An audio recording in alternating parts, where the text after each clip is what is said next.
Guest of the show. Now, he is a spoken word poet, artist, and activist who uses creativity to create awareness about social and political issues. Please welcome to the show, Mizan the poet. Mizan. Assalamu alaikum. Alhamdulillah. Nice to see you guys. Good to see you back. Mashallah. Been a little while. It's great to be back. It's great to be back, mashallah. Alhamdulillah, always a pleasure to have you, sir. It's always a pleasure to be back here in this couch. Although I do remember it being a little bit different since the last time. I think the last time we came, it was red. Yeah, it was. We didn't quite have the built set that we have. But mashallah, now the set has grown a lot more bigger now, so it's nice to see that. Alhamdulillah. So it's been a while since we last had you on the show. Yeah. We know you've recited poetry for us. We're going to get a little rendition later on as well. You've been doing some good work. But what have you been up to? What's been going on in the world of Mizan over the last few years? So the last time I was here, we were talking a lot more about the current campaigns that I was doing back then. But now I'm kind of getting involved in more like women's rights issues and gender-based violence issues. And I've got an event on Wednesday actually in City Hall, along with the Mayor of London's peer outreach team. Right. And we've organised an event called Ending the Violence Against Women and Girls. And the event will consist of, film screenings, panel discussions, and spoken word performances. And it's basically I've done the event to create more awareness about the issue, but how we can challenge the issue as well. And I think is very much needed. And I've done it in London, obviously, because I'm a Londoner, but I'm a proud Londoner.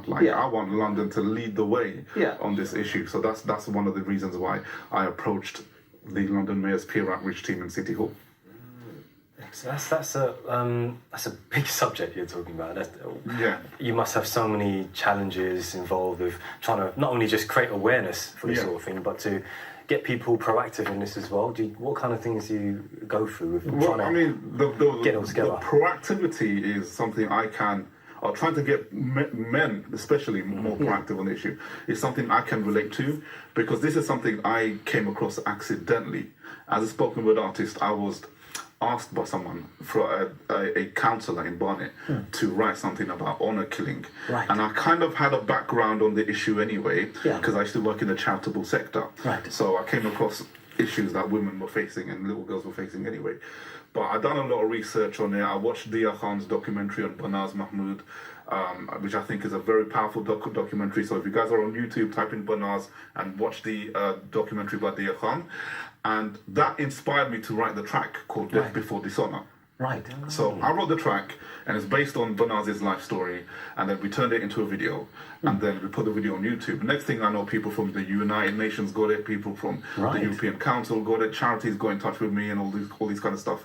And this wasn't because I'm known as a political person, right? So getting involved in women's rights and all these social stuff is something that I'm open to, but I was very cautious because I didn't really know much about it. So again, I understand the barriers that men go through because in this issue, because it's a bit daunting. You don't really know much about it. Yeah. But I met with the charities and I just got generally kind of interested in supporting them. But what really happened was I started doing my own research. I started doing my own independent learning, watching documentaries, listening to the lectures, reading the books on gender-based violence and violence against women and all these kind of things.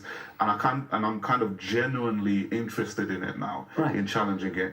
So my aim is to obviously get men involved, but get men involved in a creative way, use creativity and poetry to create more awareness about the issue, and also kind of use the medium of creativity to kind of transfer kind of progressive ideas into society as well. And hopefully we can challenge it like that. How important is it for men to get involved? Because, we're talking about violence towards women. It's a very kind of, it's a female-heavy subject. And I imagine, I can't speak for our sisters, but I imagine if I was a sister, I'd say, this is my issue, it's my battle, I'm going to fight this battle. Yeah. Are we treading on toes here? Or is it a case of they actually want our support? No, we're not. To be honest, statistically speaking, when it comes to domestic violence, when you're talking about inter-partner violence, right, within marriage, or any other kind of civil kind of relationship, right? When it comes to statistically speaking, it's mainly men on women. So obviously we have men, there are men victims as well, and then there are other communities like LGBTQ and trans and all these other stuff. But statistically speaking, women are mainly the victims, and the perpetrators are the men. So the thing is that in that sense, it is pretty much our issue. So it's a universal issue. But what I found out about domestic violence, which I find very interesting, is that it's not just the physical that we need to talk about. Of course, it's the coercive behaviour, kind of intimidation, financial abuse. It's the things that we don't see that also are in a continuum with domestic violence. So the violence acts in continuum with along that, and the reason is because the domestic violence relationship is not really a loving relationship. It's a relationship based on control, and you're using unseen and seen mechanisms of control to create a form of gender-based privilege in the relationship, no matter who it's done by, right? So the thing is that once I found this out, and when I saw it from that aspect, I could get involved in that. I got interested in it because I'm a political activist. We're all about exposing, powers of control. So when I saw it from this aspect, I kind of, in my mind, I kind of was able to connect it with, for example, issues to do with Palestine and all these issues with the Middle East. And I thought, okay, this is something that I can definitely connect to as well. So basically, via that learning, I kind of got more involved into it, and then I'm kind of developing my own creativity along with that kind of stuff. So I kind of lost the question. No, that's fine. It's interesting because, I mean, like I said, I've never thought of domestic violence in that sense. The minute you said domestic violence, just going to say something. you know what I mean? I just picture, a husband beating up a wife or a man beating up a woman, whatever the relationship is. But you don't really think about it in the financial sense. Now, working in the tax environment, I know many clients who say, right, I control the finance, my wife hasn't got a clue. That in a form. But it's not like that. So the thing is, in the relationship, it could be like, look, the husband might be saying, like, I pay for everything, so it's, I control it. But in a real chronic domestic violence relationship, the husband makes the wife pay for everything, and the husband doesn't pay for nothing. Basically, that's what it means. Right. You're controlling her finances. I see. So that's the point. But the other thing that I wanted to, I'm glad I'm here, on Islam Channel, but to briefly kind of mention is that, like, our religion promotes equality, right? Yes. But in our community, there's inequality. So there was a bit of an issue because I didn't really know about this until a sister actually told me about it. So there was a woman that I know, she's a domestic violence practitioner, practicing woman, hijabi, and she was she delivered some domestic violence courses that I attended, right? And there's something that is interesting because I was speaking to her about the inequality that exists within our community. And there's something interesting that she says, because when it comes to equality, obviously, we're also talking about access to services, access to institutions, right? And we shouldn't really be kind of denied that access based on our gender. Now, the thing is, this might be controversial, but I'm just going to say it. When it comes to a Muslim man, like myself, I can go anywhere in the country. I can go to any mosque. I don't have an issue with it. A woman would have to think about whether the mosque is open for Is it open? Has she got facilities there? Yes, has she got facilities? Absolutely. Well, a lot of women actually think like that, and sometimes because mosques don't have facilities, women they don't pray that day, for example. So if they accrue all their prayers up into the night, which is something that they shouldn't. I don't agree with. So the way this woman put it to me, I'd never thought of it like that. But access to mosques is something that I now consider to be a fundamental Muslim women's rights issue. Absolutely. SubhanAllah. Do you know what? I can can both talk to you all day about it. It's such a huge subject. And unfortunately, we're just going to go to a quick break. We'll be back with Mizan after the break. And also, he'll be performing with us. And we'll be speaking to Usman Rauf after that as well. So we're going to go straight for the break, and we'll see you in a bit. Living the life.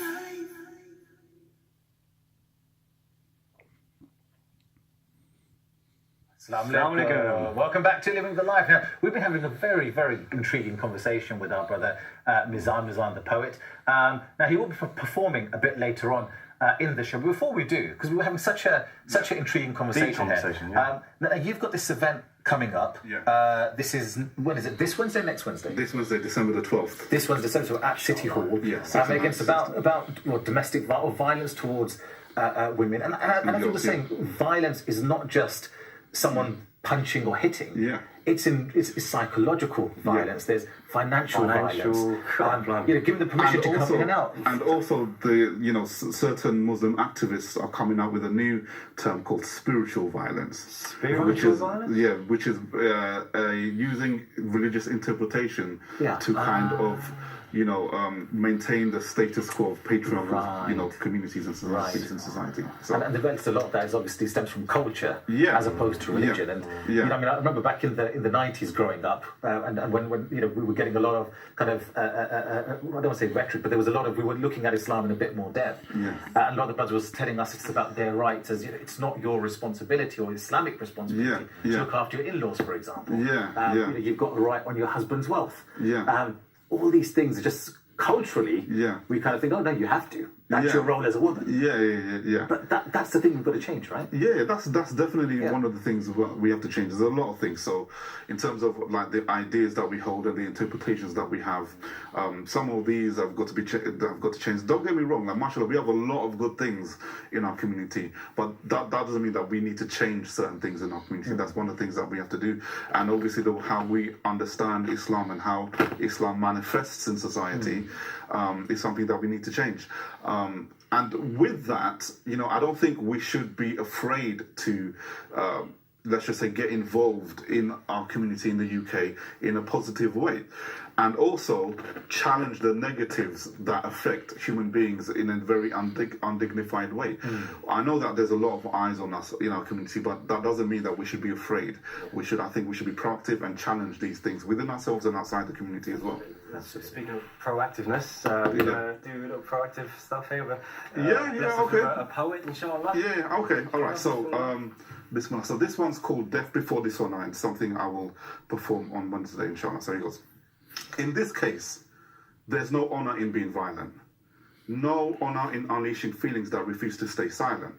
There's nothing worse than leaving your daughter more than frightened, but still, some would go beyond those limits to protect the family name. They're more than rigid. Sacrilege must remain dead and buried, and so it does under her name in the cemetery. Since she didn't heed his lecture, she wanted another guy, but he didn't let her. Forbidden love didn't create the rift. What did was death before dishonor. Instead of a happiness, what he had in mind was torture. Just wanted to make her scream, led to the shock of raising a murdered teen, because for a split second, he forgot what being a father means when the little princess fell from his eyes. While trying to live up to his vision is how patriarchy kept her in prison, which was why he was unwilling to listen. Ever since finding out, he wanted her married off, now and not leave her till later, as the role of a wife can serve to police behavior, especially when they're still kind of young. Marriage is used to allay the irrational fear from parents of what their daughters may become. Independent, liberal, or traditionally less observant, detaching themselves from honor. For someone like her, it was a burden that she carried on her shoulders, showing no sign of resistance, but anger grew our brother, who was treated kind of different. You can say better. A form of discrimination based on gender places the issue of choice point blank at the center, praying that he would accept the guy she was seeing, just two beautiful human beings who wanted to build a dream. But no, at that moment he forgot what being a father means when he changed the room into a crime scene, showing how gender inequality can widen even further via twisted ideologies preserving honor through murder to justify the end with the blare of police sirens. The moral of the story: there's no honor in being violent. There is no honor in honor killing. There is no honor in murder. Thank you. Really powerful. Loved it. Thank you so much. Mizan, thank you so much for joining us. And just to remind our viewers, this Wednesday at City Hall, if they want to attend, how do they go about that? They can email me at mizan@mizanthepoet.org.uk. Fantastic. That's where to go. Mizan, it's been an absolute pleasure. Thank you so much for having me. So much for joining us. No problem. Assalamu alaikum. Islam.